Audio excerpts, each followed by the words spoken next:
Hi, this is Tucker with your SAT vocabulary list number 36. Please take notes of the word, part of speech, definition, and any examples that I say or that you think of that will help you to remember these words.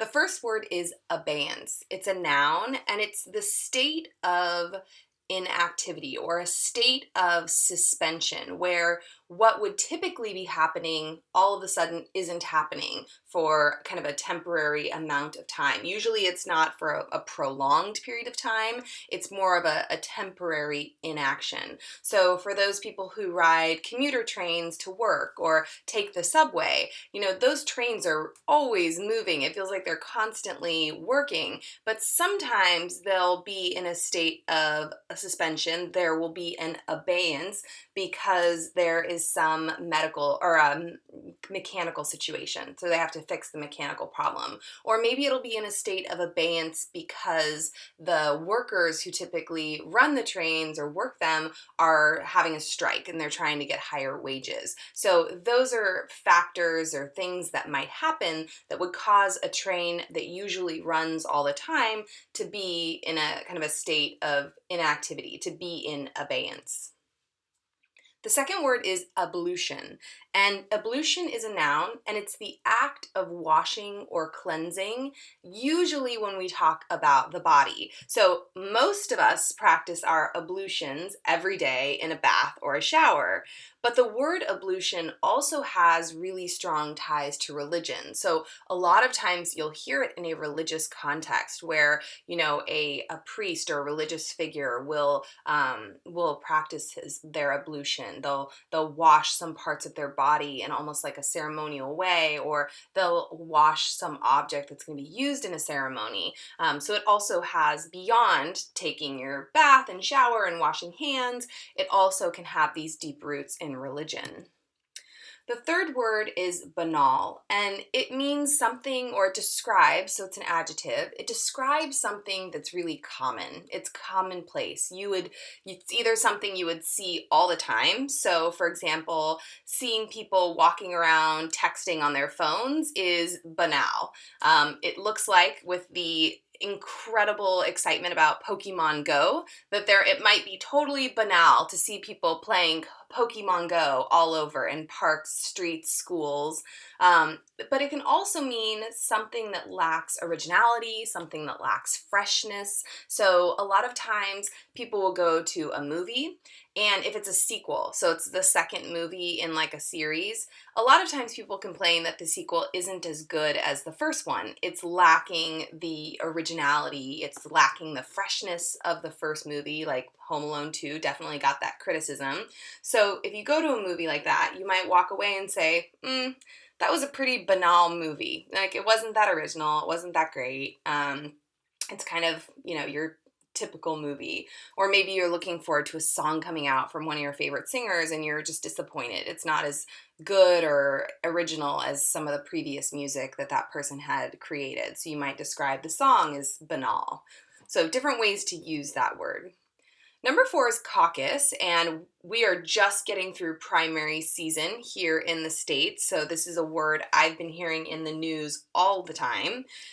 Caucus is a noun, and it's a private meeting where members of a political party come together and they select their candidates. Now, some states use the caucus method to select their candidates in the primary season, and some states vote. So every state kind of handles it a little differently, but I heard a lot about the Iowa caucus this year, particularly for the Democrats. It was very close between Hillary Clinton and Bernie Sanders, and I think Clinton edged Sanders out like by a very small margin.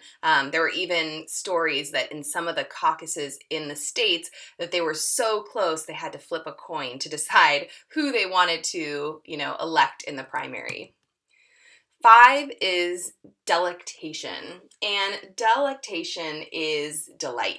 So it's a noun, and it's that feeling of just delight. So when you think about delectation, you might think about, a mom cooking meals for her kids' delectation, right? Something that they would really love. And so if you think about, delectation as a synonym, a word that means basically the same thing as delight, it will help you to figure out where this word goes in a sentence. But if if I'm thinking, gosh, how can I treat my kids, or what would I make that they would, for their delectation, that they would really enjoy, I might make like chocolate cookies. They would love that. Sixth word is elucidate, and it's a verb, and it means to bring out more clearly the facts concerning something. And I underlined the word lucid, which is, someone's lucid mentally, they're with it, it's very clear. And so if you know what the word lucid means, that will help you remember what elucidate means, which is to bring out something, to make something more clear. And so oftentimes when we're, reading a book about a topic, it will elucidate aspects of a topic we hadn't really known a lot about. So for people who have read a book like Omnivore's Dilemma, it talks a lot about the way people in the United States eat and kind of some of the shocking facts about the food we consume and how our food chain has really changed over time. So if you're interested in finding out more about your diet and why we eat the way we do and some of the challenges and problems associated with that, you could read a book like Omnivore's Dilemma, and it will elucidate a lot of the information and facts about our diet so that you walk away with a deeper understanding. 7 is extol, and this is a verb, and it means to praise in the highest terms. So if you extol something or someone, you are just gushing about them. You think very, very highly of them. And in San Francisco, the San Francisco Giants are extolled. People literally love them. The certain players, people will literally extol their various talents because they're thought so highly of here. Number 8 is imbibe. It's a verb, and it means to drink or to take in. So if you drink a lot of water, like I do, you imbibe water. So if you drink a lot of coffee, you imbibe coffee. It's just the verb that means to drink or to take in. And when we think about the take in part, it can be more less literal, maybe not just what you actually put in your body, but like metaphorically, what do you take in? But like I said, the most common use of this is just like, what are you actually putting in your body? What are you imbibing? 9 is intermittent, and this is an adjective, and it's similar to abeyance in that it means a temporary discontinuance. I think of abeyance, even though it is temporary as well, as potentially being longer than intermittent. A lot of times, if you think about this word and you've ever gone to a show or a theater, there will be intermittent, maybe pauses where the stage goes dark because they're moving the set pieces around before the next scene can begin. So those are like intermittent moments of darkness that happen in a theater as you're watching, a play, because they have to kind of rearrange furniture for different scenes and, move the backdrops sometimes, and they want that to all happen in darkness. So like little intermittent pauses that happen in a show. 10 is jugular, and this describes, or it's a describing word, it's an adjective, and it's anything pertaining to the throat. So it's kind of anything around the throat area is described as the jugular. And ironically, how I hear this word the most is an expression that says, go for the jugular. So when someone is like attacking someone else or trying to hurt someone else, this is an expression that means like go for the kill. Because in the animal world, if an animal gets another animal in the throat, it's one of the most sensitive spots on a person or on an animal. And so usually if you go for the jugular, you can inflict a lot lot of pain or hurt someone or even kill them. It's in terms of the animal world. So that's where you'll hear sometimes this word is in this phrase, but jugular itself just is any part of the neck area. 11 is kiln. It's a noun, and it's an oven or like a furnace, almost looks almost like a big fireplace for baking, burning, or drying things.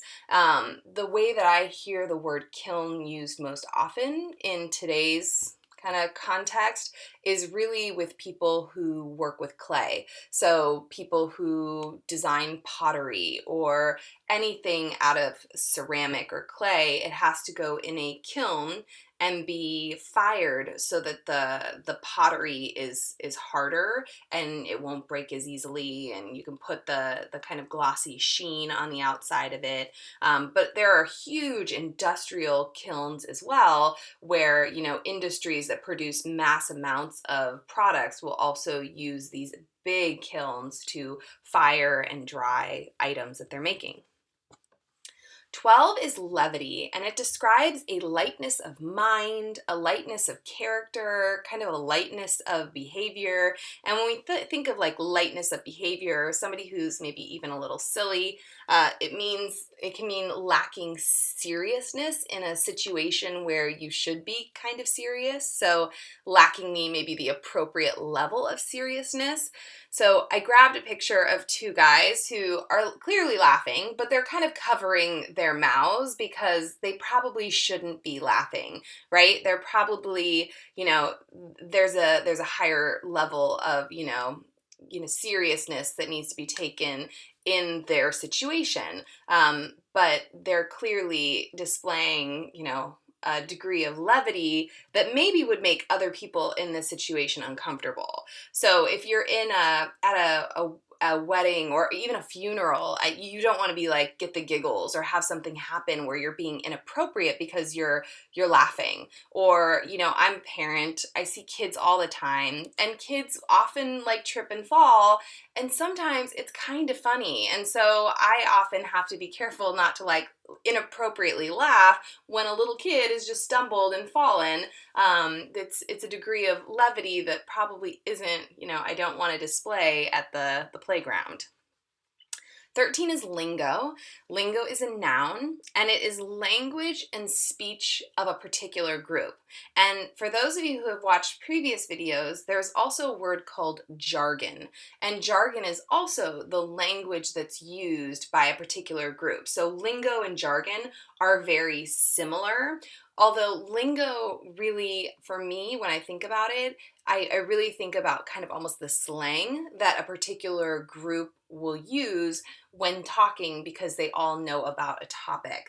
And so if you have like a business meeting and people are sitting down together, like this US Naval Force kind of group, they're probably going to use, lingo with one another that if we were sitting in the room, we just wouldn't understand because we're not in this particular profession. 14 is maroon. It's a verb, and it means to put ashore and abandon someone on a deserted or desolate coast, like a beach or island. So if you've been marooned on an island, you have been left on an island all by yourself. So for anybody who has seen, there's lots of movies where characters will literally be stuck on an island by themselves. They have been marooned on the island. There's a really famous Tom Hanks movie where he's literally, the entire movie is just Tom Hanks on a beach, marooned by himself, nobody there with him. So you'll hear this word used in that literal sense, and sometimes the word marooned will even be used just as a way to indicate that someone's been kind of like abandoned somewhere by themselves. And the last word is obviate, and to obviate is a verb, and to obviate is to anticipate and then prevent or eliminate something from happening. Now, the interesting thing with this word is you can only use it for only things that have not occurred can be obviated. So you can't obviate a potential problem or you can obviate a potential problem that hasn't occurred, but not a problem that already exists. And that's an important distinction. So it's anticipating and preventing a problem, an issue, something that has not happened yet. So, for example, if we think about the California and the fact that we have a lot of earthquakes in California, or we can have earthquakes in California, builders who build homes and stuff here do not build with brick. Builders in California obviate the risk of damage to homes from earthquakes by using materials that tend to bend a little bit more. So if you travel outside of California to places in the Midwest that maybe don't have earthquakes like we do, you'll see buildings like this full of brick. But when you're when you're in California, you're not going to see very many homes built of bricks because builders want to obviate the risk of damage to those buildings if there is an earthquake.